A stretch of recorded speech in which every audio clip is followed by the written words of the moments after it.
हरे कृष्णा। ओम नमः शिवाय। कल हम कथा में बात कर रहे थे कि किस प्रकार से जलंधर को ये ज्ञात होता है कि ऋषि दधीची ने अपना बलिदान दिया है, अपने प्राणों का बलिदान दिया है ताकि उनकी अस्थियों से वज्र बन सके, शस्त्र बन सके। और वो बहुत हैरान होता है कि मैं समझ नहीं पा रहा कि ऋषि दधीची ने ऐसा क्यों कहा, ऐसा क्यों किया। तो गुरु शुक्राचार्य बताते हैं कि अपने गुरु के प्रति भक्ति और समर्पण की पराकाष्ठा है ये। और इस प्रकार से वो बहुत हैरान होता है कि ऐसा कौन सा गुरु है जिसके लिए इस हद तक पराकाष्ठा तक पहुंच गए ऋषि दधीची। तब जाकर उसे ज्ञात होता है महादेव के बारे में, जबकि वो हैरान भी होता है, कहता है ब्रह्मा जी के बारे में सुना, विष्णु जी के बारे में सुना, पर महादेव के बारे में तो मैंने कभी नहीं सुना। और इस प्रकार से महादेव का परिचय गुरु शुक्राचार्य के द्वारा प्राप्त होता है जलंधर को।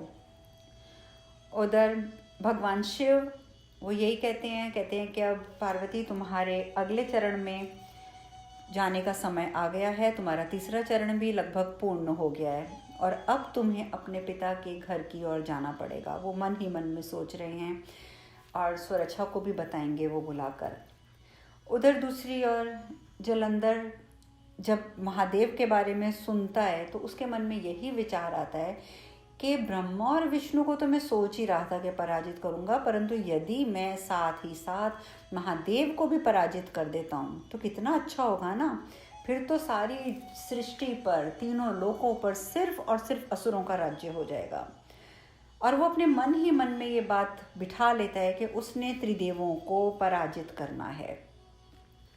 वृंदा वो औषधियाँ बना रही होती है, औषधियाँ बनाते बनाते वो अपनी दासियों को कहती है एक दासी को कहती है तुम जाओ जल्दी से महल चली जाओ और महल जाकर मेरे पिताजी से बोलो कि और दासियाँ और औषधियाँ भेज दें, वो हमें यहाँ पर और दासियों की आवश्यकता होगी। तो जलंधर आ जाता है, वो सुनता है ये, तो सुनते ही कहते कल और औषधियों की आवश्यकता नहीं होगी, क्योंकि कल युद्ध में असुर नहीं बल्कि देवता हताहत होंगे। क्योंकि कल युद्ध क्षेत्र में वो कहता है कि मैं स्वयं प्रवेश करने वाला हूँ। अभी तक तो उसने युद्ध क्षेत्र में प्रवेश किया ही नहीं था, लेकिन अब जलंधर ने, क्योंकि वृत्रासुर का वध हो चुका है, तो जलंधर ने अब ये तय किया है कि अब युद्ध क्षेत्र में वो स्वयं उतरेगा। तो इसीलिए वो कहता है वृंदा को कि तुम्हें अब औषधियों के बारे में चिंता करने की आवश्यकता नहीं है, कल और औषधियों की आवश्यकता नहीं पड़ेगी, क्योंकि जब युद्ध क्षेत्र में मैं उतरूंगा तो हताहत जो है वो असुर नहीं होंगे बल्कि देवता होंगे। और इतना याद रख लेना कि मेरा जो उद्देश्य है वो है इंद्र का नाश करना, देवताओं का नाश करना। तो इसीलिए मैं तुम्हें साफ शब्दों में, स्पष्ट शब्दों में कह रहा हूँ कि जब मैं उतरूंगा युद्ध क्षेत्र में, क्योंकि मेरा उद्देश्य ये है, तो फिर मतलब ही नहीं बनता कि किसी भी असुर को नुकसान हो जाए। तो इसलिए तुम निश्चिंत होकर बैठो, कल जो कुछ होगा गलत वो सिर्फ देवताओं के साथ होगा। इंद्रदेव जब ये सुनते हैं, सुनाई तो दे रहे हैं उन्हें, ऊपर स्वर्ग में बैठे हुए बड़े चिंतित हो जाते हैं। वो कहते हैं ये तो बहुत गड़बड़ वाली बात हो गई, क्योंकि ये तो अधिक विनाशकारी होगा। वो खुद, इंद्रदेव खुद कहते हैं गुरु बृहस्पति को कि आचार्य मैं नहीं भूल पाता जलंधर का शक्ति प्रदर्शन, किस प्रकार से अकेले उसने उस रथ को उस गड्ढे में से बाहर निकाला था जिस पर मैं और आप सवार थे। और तब तो वो था भी अकेला, था भी बहुत छोटा सा बालक, और अब तो वो इतना परिपूर्ण बन चुका है, और सबसे बड़ी बात कि इतनी तपस्या कर चुका है और शुक्राचार्य का संरक्षण प्राप्त कर चुका है, उनसे प्रशिक्षण प्राप्त कर चुका है। और शुक्राचार्य जी से संरक्षण और प्रशिक्षण जो प्राप्त कर लेता है वो कमज़ोर नहीं रहता है। और मैं इतना जानता हूँ कि इस समय शुक्राचार्य जी का मार्गदर्शन उसे और ज़्यादा सशक्त बना रहा है, और ज़्यादा सशक्त। इसलिए मेरा चिंतित होना तो स्वाभाविक है। अब तो आचार्य आप ही कोई उपाय बताइए कि हमें क्या करना चाहिए, क्योंकि महादेव ने तो साफ शब्दों में मना कर दिया। उन्होंने तो कह दिया जी जब उचित समय आएगा वो तब हस्तक्षेप करेंगे, उससे पहले वो हस्तक्षेप नहीं करेंगे। आचार्य मैं आपसे पूछता हूँ कि महादेव का उचित समय कब आएगा? जब सभी देवताओं का संहार हो चुका होगा, क्या महादेव का उचित समय तब आएगा? बहुत क्रोधित हो रहा है इंद्र इस समय। महादेव तो कुछ समझते ही नहीं है, उन्हें तो कुछ समझ नहीं आता कि देवताओं का क्या हाल हो जाएगा उनके उचित समय के इंतज़ार में। बृहस्पति जी कहते हैं कि आप एक काम कीजिए देवराज, आप नारायण के पास जाइए, नारायण ही आपको उपाय बताएंगे। आपको इस समय महादेव कोई सहायता नहीं करेंगे, महादेव कोई उपाय नहीं बताएंगे, पर हो सकता है कि नारायण आपको उपाय बता दें। आप नारायण के पास जाइए। और देवराज तो नारायण को मिलने के लिए चल पड़ते हैं। साथ ही साथ बृहस्पति जी हाथ जोड़कर भगवान विष्णु से प्रार्थना करते हैं कि हे नारायण, मैं जानता हूँ कि इस युद्ध का जो कारण है वो देवराज का दुष्कर्म ही है। यदि देवराज ने दुष्कर्म ना किए होते तो ये युद्ध आज ना होता। और प्रभु मैं लज्जित भी हूँ। लज्जित मैं इसलिए हूँ कि अपने शिष्य को मैं सही मार्ग पर नहीं ला सका, सही मार्गदर्शन में नहीं कर सका, मैं असमर्थ रहा, इसलिए मैं लज्जित भी हूँ। किंतु नारायण, गुरु का एक दायित्व होता है शिष्यों की रक्षा करना। तो प्रभु मुझे ये दायित्व तो पूर्ण करना ही करना है, मुझे अपने शिष्य की रक्षा तो करनी होगी। और मैं तो सभी देवताओं का गुरु हूँ और सभी देवताओं का संरक्षण जो है वो मुझे करना है। तो आप ही बताइए ना कि जब ये संरक्षण का दायित्व मेरा है तो मैं उन्हें बीच राह में नहीं छोड़ सकता। मैं मानता हूँ कि जो कुछ हुआ ये देवराज की गलती थी, मैं मानता हूँ कि मैं सही मार्गदर्शन नहीं दे पाया, मैं लज्जित भी हूँ प्रभु। परंतु अगर इस समय हमने देवराज की सहायता ना करी तो सभी देवताओं का हनन हो जाएगा। प्रभु, देवताओं की तो कोई गलती नहीं है, जो कुछ भी किया वो तो देवराज ने किया ना अकेले। मैं आपसे प्रार्थना करता हूँ प्रभु, देवराज को उचित मार्ग बताइए, उचित मार्ग बताइए प्रभु, अन्यथा एक इस देवराज के पापों का दंड समस्त संसार को भुगतना पड़ेगा, समस्त संसार को भुगतना पड़ेगा इसका दंड। भगवान विष्णु, नारद जी, ब्रह्मा जी, लक्ष्मी जी सभी सुन रहे हैं ये बातें। वो ये भी देख रहे हैं कि किस प्रकार से याचना कर रहे हैं गुरु बृहस्पति कि आप जो भी है इसकी रक्षा कीजिए, इसको सही मार्ग दिखाइए, क्योंकि यदि सही मार्ग ना दिखाया गया इंद्रदेव को तो सारे समाज को इसका परिणाम भुगतना पड़ेगा। लेकिन अब क्या करें, नारायण जो हैं वो भी चुप बैठे हैं।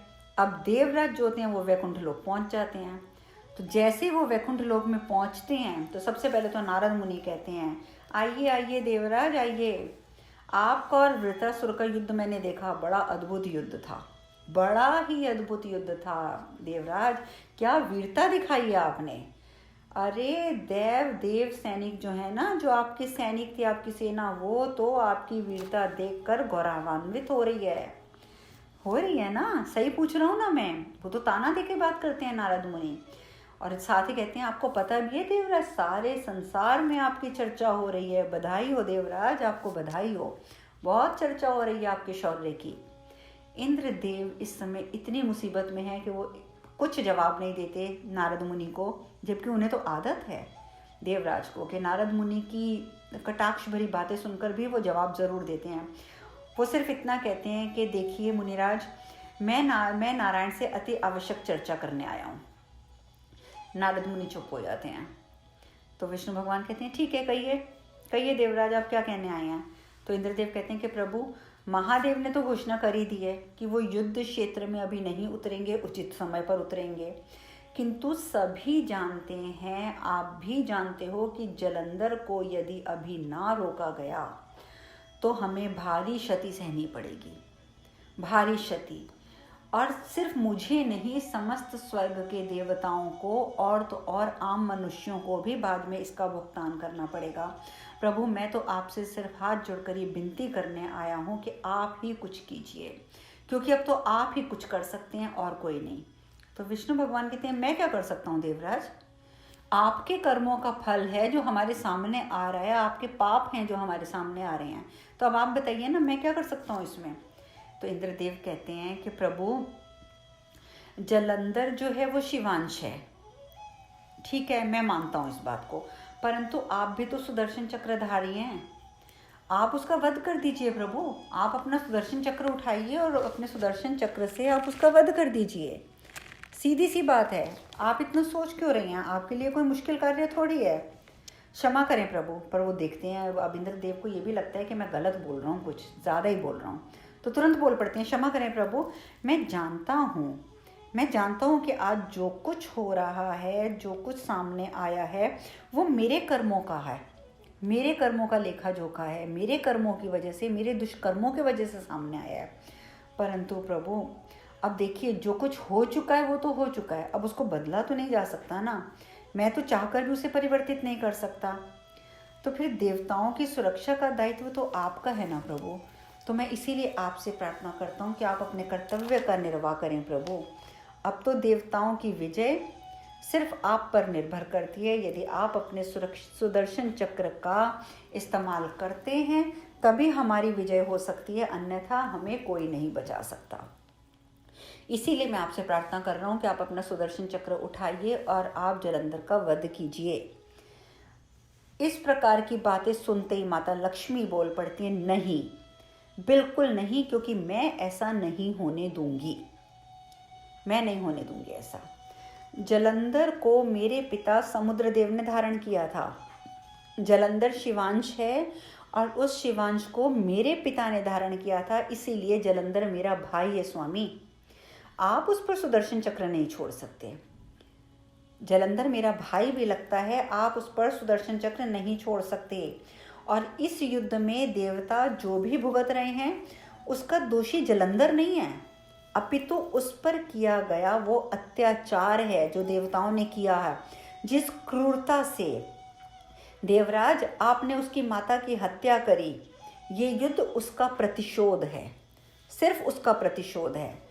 आप बार बार दुष्कर्म करके त्रिदेव से क्षमा याचना करते आए हैं, किंतु इस बार आपको स्वयं इस परिस्थिति का सामना करना होगा। स्वयं इस बार आपकी कोई सहायता नहीं करेगा। ये बात सुनकर इंद्रदेव तो घबरा ही जाते हैं। अब माता लक्ष्मी की ये सब बातें सुनकर इंद्रदेव तो बुरे तरीके से घबरा जाते हैं, बुरे तरीके से। कहते हैं, किंतु नारायण, जलंधर अत्यंत शक्तिशाली है, उसे अकेले रोकना मेरे लिए तो संभव ही नहीं है, संभव ही नहीं है कि मैं जलंधर को रोक सकूं। यदि आप मेरी सहायता नहीं करेंगे तो कुछ हो ही नहीं सकता। इतना घबरा जाता है इंद्रदेव कि उसके मुख से तो शब्द ही नहीं निकलते, तो पे अटक जाता है। भगवान विष्णु कहते हैं, नहीं देवराज, नहीं, मैं आपकी सहायता नहीं कर सकता। मैं देवी लक्ष्मी के भाई का वध कदापि नहीं करूँगा, कदापि नहीं। और वो तो मात्र अपनी माँ की हत्या का प्रतिशोध ले रहा है, वो कुछ गलत तो कर ही नहीं रहा। आपने उसकी माँ का वध किया, वो अपनी माँ की हत्या का प्रतिशोध ले रहा है। मुझे मेरा दायित्व स्मरण कराने के लिए आपका बहुत बहुत धन्यवाद है देवराज, किंतु जिसके साथ आपने पहले ही इतना अन्याय किया हो, मैं उसके साथ और अन्याय नहीं कर सकता। आपने पहले ही जलंधर को बहुत दुख दिया है, बहुत तकलीफ दी है, अब मैं उसे और तकलीफ नहीं दूंगा, मैं उसे अब और दुख नहीं दूंगा, अब उसके साथ मैं अन्याय तो नहीं करूंगा। अब आपको जो करना है वो आप स्वयं करेंगे, अपना बचाव भी जो आप करना चाहते हैं तो वो अब आप स्वयं करेंगे, अब मैं कुछ नहीं करूंगा। और इंद्रदेव अपना सा मुँह लेकर वहाँ से प्रस्थान कर जाते हैं, वहाँ से चले जाते हैं। अब उधर दूसरी ओर माता पार्वती अपने गुरुजी के समक्ष जाती हैं, गुरुजी को प्रणाम करती हैं, आशीर्वाद लेती हैं और कहती हैं कि गुरुजी, हम सोच रहे हैं कि आपके निर्देशानुसार हमने सभी आसन कर लिए हैं, यदि कोई और आसन शेष रह गया हो तो आप हमें बताइए, हम भी वो सीखने हेतु तत्पर हैं। तो भगवान कहते हैं, आसन है कन्या, अभी और आसन है, शव आसन से एकाकार होना अभी तो शेष रहता है। तो वो कहती है, शव आसन से? शव आसन में कोई इंसान कैसे एकाकार हो सकता है? शव मतलब तो शव बन जाना, और जब एक इंसान शव बन गया तो वो एकाकार कैसे होगा? महादेव कहते हैं, कन्या, तुम हमारी कही हुई बात को गलत समझ रही हो, तुम हमारी बात को काट रही हो। हमने कहा ना कि शव आसन के साथ एकाकार होना है। तो माता पार्वती एकदम घबरा जाती हैं, फटाफट ज़मीन पे बैठती हैं। तो महादेव कहते हैं, इस आसन में तुम्हें अपने मन को भी काबू में रखना है, तन को भी काबू में रखना है, चलो शव की मुद्रा में लेट जाओ। अब वो लेट जाती हैं।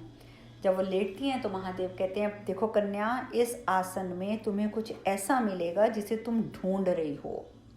इसलिए मैं क्रोध करता हूँ तुम्हें, लेकिन क्रोध इसलिए करता हूँ क्योंकि तुम बोलती हो बेकार की बातें। चलो अब लेट गई हो ना, अब अपनी आंखें बंद करो, अपने नेत्र बिल्कुल बंद करो, बिल्कुल कोमलता से बंद कर लो, शिथिल हो जाओ, पूरे शरीर को ढीला छोड़ दो, शांति की अनुभूति होने दो, शांति की अनुभूति। मैंने कहा था ना अपने मन पे काबू करो। अब तुम जब शवासन में लेट गई हो कन्या, तो सब कुछ छोड़ दो, अपना शरीर, अपना मन, किसी को भी नियंत्रित करने का प्रयास मत करो, सब कुछ छोड़ दो। ऐसे सोचो कि जैसे तुम्हारी देह से प्राण निकल चुकी हो और तुम एक शव बनकर यहाँ पर पड़ी हो। और जब एक शव होता है तो उसका मन भी नहीं होता और वो देह के प्रति भी जागरूक नहीं होता। तुम अपने आप को शव की तरह महसूस करो। अब माता पार्वती लेटी रहती हैं। भगवान शिव कहते हैं कि अब तुम लेटो, आंखें बंद रखोगी, अपने शरीर के बारे में भी विचार नहीं लाओगी, मन के बारे में विचार नहीं लाओगी, बस तुम सिर्फ इतना सोचो कि तुम्हें सुख की अनुभूति हो रही है, तुम एक शव हो। और जब तुम ऐसे लेटोगी तो तुम्हें बहुत कुछ दिखेगा, उस पर तुम ध्यान देना। और सच में माता पार्वती जब इस तरीके से लेटती हैं शवासन में, तो उन्हें भगवान शिव की धुंधली धुंधली छवि नज़र आती है कि वो भगवान शिव की छवि है। वही त्रिशूलधारी, छाल पहनी हुई, जटाएं, माथे पे चंद्रमा पर, वो सब कुछ धुंधला धुंधला नज़र आता है। और ये नज़र आता है लेकिन क्लियर, स्पष्ट रूप से माता पार्वती को नज़र आता है कि उन्होंने उसी स्त्री को अपने हाथों में उठा रखा है जिसने आत्मदाह किया था। उन्हें, माता पार्वती को माता सती तो साफ नज़र आती हैं, तो उन्हें वही नज़र आता है कि महादेव जैसी कोई धुंधली सी छवि है, उसने उस स्त्री को उठाया हुआ है अपने हाथों में जिसके ने कि अपना आत्मदाह किया था। अब जब इस तरीके की बातें उनके दिमाग में, माता के दिमाग में आती हैं, तो वो इतना घबरा जाती हैं कि उनकी आंखें खुल जाती हैं। भगवान शिव कहते हैं कन्या घबराओ मत, फिर प्रयास करो, बंद करो अपने नेत्रों को। माता पार्वती घबरा के फिर अपने नेत्र बंद कर लेती हैं। अब माता पार्वती तो नेत्र बंद करके लेट जाती हैं, महादेव वहाँ से उठते हैं और बाहर आ जाते हैं। तो गणेश जी बोलते हैं पिताजी माँ कहाँ हैं? तो महादेव कहते हैं कि पुत्र, पार्वती ने तीसरा चरण भी लगभग पार कर लिया है, अब उसे चौथे चरण में प्रवेश करना है। और उस चरण में शरीर नहीं, उसे ऊर्जा पर ध्यान केंद्रित करना होगा। अब मैं पार्वती को प्राणायाम और शांभवी से परिचित करवाऊंगा। आप सब भी जानते होंगे शांभवी मुद्रा के बारे में। शांभवी प्राणायाम जब किया जाता है, ध्यान जब किया जाता है, तो हमारा उससे त्रिनेत्र जो होता है, हमारी जो थर्ड आई है, हमारा जो आज्ञा चक्र है, वो उससे उत्तेजित होता है, संतुलित होता है, शक्तिवान बनता है, हमारी स्मरण शक्ति बढ़ती है, बहुत फ़ायदे होते हैं उससे हमें। तो इस प्रकार से महादेव बताते हैं गणेश जी को कि अब मैं ये करवाऊंगा। फिर वो स्वरच्छा से मिलने जाते हैं। स्वरच्छा को कहते हैं कि देखो पार्वती को अब इस आश्रम से विदा होना है, अब तुम्हें उसको विदा करना पड़ेगा। तो स्वरच्छा तो घबरा जाती है, कहती है क्या हुआ प्रभु, क्या मुझसे कोई भूल हुई है? जैसी भी परिस्थिति रही है, परंतु मैंने पूरा ध्यान रखा है कि आतिथ्य में कोई कमी ना हो। तो अगर फिर भी मुझसे कुछ भूल हुई है तो आप हमें क्षमा कर दीजिए, लेकिन आप ऐसा मत कहिए कि माता को यहाँ से जाना है। अकेले में तो वो माता ही बोलती हैं माता पार्वती को, क्योंकि वैसे तो वो जानती हैं कि ये माता पार्वती हैं। तो महादेव कहते हैं नहीं स्वरच्छा, तुमने तो इतनी कठिन परिस्थितियों में भी अतिथि की परायणता जो होती है उसका एक उचित उदाहरण प्रस्तुत किया है, किंतु पार्वती को योग के अगले चरण में प्रवेश करना है और अब उसे कार्तिक और गणेश के साथ महाराज हिमावन के भवन में जाना होगा। उसे अब यहाँ से जाना होगा, अगला चरण उसका वहीं पे होगा। किंतु उससे पूर्व पार्वती का एक और कार्य शेष है, मैं उसको वो करवाता हूँ। तो स्वरच्छा जो होती है उसकी आंखों से आंसू निकलने लगते हैं। कहती है महादेव अभी तक तो फिर भी चहल पहल थी इस महल में, इस मेरे आश्रम में। आप थे, माता पार्वती थी, बच्चे थे, कार्तिकेय जी और गणेश जी थे। अब आप सब भी चले जाएंगे, अब तो मेरे ऋषि भी नहीं रहे, तो मैं तो बिल्कुल अकेली हो जाऊंगी। महादेव कहते हैं कि नहीं, आप अकेले नहीं होंगी स्वरच्छा, आपके साथ आपके सभी शिष्य हैं। और मैं आपको एक बात के लिए आश्वस्त करता हूँ कि मेरी दृष्टि आप लोगों पर सदैव बनी रहेगी, यानी कि स्वरक्षा पर और सभी शिष्यों पर। आप लोगों पर सदैव बनी रहेगी, मेरा आशीर्वाद आप लोगों के ऊपर सदैव बना रहेगा। आप लोगों का हित अब मेरा उत्तरदायित्व है, इसलिए आप लोगों को अब अपने हित के बारे में कुछ चिंता करने की ज़रूरत नहीं है, कुछ सोचने की आवश्यकता नहीं है। अब ये उत्तरदायित्व मेरा है और मैं अपना उत्तरदायित्व पूर्ण रूप से निभाऊंगा। स्वरक्षा की आंखों से आंसू तो निकल जाते हैं, लेकिन वो कुछ नहीं कहती, वो चुप रहती है। कहती है, मन ही मन सोचती है कि कितनी चहल पहल थी, अब कितना सूना हो जाएगा ये आश्रम। परंतु वो ये भी जानती हैं कि इस समय माता पार्वती का जाना आवश्यक है, क्योंकि उनकी स्मृतियाँ वापस आना भी तो एक बहुत बड़ा कार्य है जो होना ज़रूरी है। तो इसीलिए वो चुपचाप इस बात को स्वीकार कर लेती हैं। उधर दूसरी ओर शुक्राचार्य पहुंचते हैं जलंधर के पास और जाकर उसको बोलते हैं, जलंधर, तुमने स्वयं क्यों नहीं बताया हमें कि तुम युद्ध क्षेत्र में उतरने वाले हो? हमें तुम्हारे सैनिकों से पता चला कि तुम कल युद्ध क्षेत्र में स्वयं जा रहे हो, तो तुमने हमें बताया क्यों नहीं? तो जलंधर कहते हैं, क्योंकि युद्ध की चिंता मैं स्वयं उठा सकता हूँ और मैं आपको कोई और कार्य सौंपना चाहता हूँ, इसलिए मैंने आपको नहीं बताया ये सब कुछ। शुक्राचार्य जी कहते हैं, देखो जलंधर, युद्ध के समय युद्ध नीति से ज़्यादा महत्वपूर्ण और क्या हो सकता है? और वैसे भी वृत्रासुर को खोने के पश्चात हमें पहले ही बहुत हानि हो चुकी है। नहीं जलंधर, नहीं, हम तुम्हें युद्ध के कार्यों में अकेला नहीं छोड़ सकते, कदापि नहीं छोड़ सकते। जलंधर कहते हैं, आप मुझे अकेला नहीं छोड़ रहे हैं आचार्य, और मैं तो केवल आपको युद्ध क्षेत्र से दूर कर रहा हूँ, युद्ध से दूर नहीं कर रहा। मैं आपको कुछ समय के लिए सिर्फ युद्ध क्षेत्र से दूर करूँगा।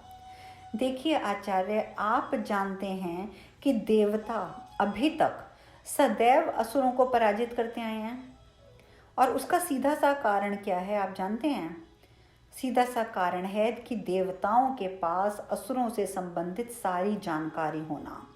उन्हें सब ज्ञात होता है कि असुरों के क्या गुण हैं, क्या दोष हैं, क्या उनके पास वरदान है और क्या क्या उनके ऊपर श्राप हैं। सब कुछ तो देवताओं को ज्ञात होता है, और यही कारण होता है कि देवता हमेशा विजयी होती हैं। और हमें कौन सी चीज़ जो है वो सशक्त बनाती है और हमें कौन सी चीज़ कमज़ोर बनाती है, ये सब कुछ देवता जानते हैं। और एक चीज़ और है आचार्य, देवता युद्ध कभी भी अपने बल से नहीं, अपनी बुद्धि से लड़ते हैं, और बुद्धि से लड़कर ही वो विजय को प्राप्त होते हैं। इसीलिए वृत्रासुर के लिए वज्रास्त्र का निर्माण हुआ। यदि उन्होंने बुद्धि ना लगाई होती, अपने बल का सिर्फ उपयोग करते, तो किसी भी हालत में वृत्रासुर का वध नहीं हो सकता था। तो इसीलिए मैं आपको कह रहा हूँ कि असुरों से संबंधित प्रत्येक तथ्य का उपयोग उनकी रणनीति में प्रत्यक्ष है कि उन्हें हर बात का ज्ञान होता है, और इसी कारण वो अधिक शक्तिशाली हो जाते हैं। और हम असुर, हमारे पास उनके बारे में कोई जानकारी नहीं होती, कोई भी नहीं जानकारी होती, और इसीलिए असुर इसे अपना परम सत्य मान चुके हैं कि वो देवताओं को कभी पराजित कर ही नहीं सकते।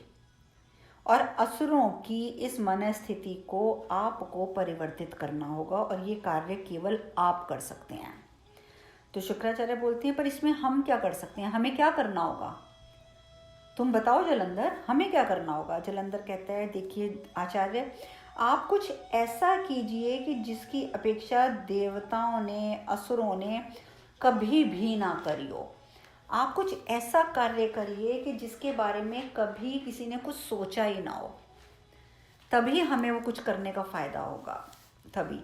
उसके अलावा तो हमें इसमें कभी सफलता मिल ही नहीं सकती, क्योंकि अगर हम उसी पुराने ढर्रे पर चलेंगे ना कि देवता सब हमारे बारे में जानकारी रखें और हम ना रखें, तो फिर ऐसा कभी नहीं हो पाएगा और हम सदैव हारते रहेंगे। शुक्राचार्य कहते हैं, ठीक है, तुम्हारे मन में जो विचार चल रहे हैं मैं उनका सम्मान करता हूँ, क्योंकि देखो जलंधर, मेरा भी जो दायित्व है वो तुम्हारे प्रति है, और मैं भी चाहता हूँ कि तुम्हारी विजय हो। मेरे लिए जो भी हो सकेगा मैं वो करूँगा, क्योंकि मैं तुम्हारे लिए हर कुछ करने के लिए तैयार हूँ। मैंने तुम्हें अगर आज इस जगह पर लाकर खड़ा किया है कि तुम देवताओं के साथ युद्ध करके प्रतिशोध ले सको, तो मैं तुम्हारे लिए कुछ भी करने के लिए तत्पर हूँ। मैं ज़रूर तुम्हारी सहायता करूँगा। इस प्रकार से शुक्राचार्य जी भी इस बात के लिए तैयार हो जाते हैं कि वो असुरों की मनस्थिति को भी बदलेंगे और वो कुछ ना कुछ ऐसा अवश्य करेंगे जिससे कि असुरों में दोबारा से जो उनमें आत्मविश्वास की कमी हो गई है वो पुनः जागृत हो जाए। और इस प्रकार से शुक्राचार्य इस कार्य के लिए तत्पर हो जाते हैं। अब आगे क्या होता है ये चर्चा हम कल करेंगे। आज हम कथा में यहीं विश्राम लेंगे। हरे कृष्ण कृष्ण कृष्ण हरे हरे, हरे राम राम राम हरे हरे। आप सब खुश रहें, सुखी रहें, स्वस्थ रहें। हरे कृष्णा। ओम नमः शिवाय, ओम नमः शिवाय, ओम नमः शिवाय।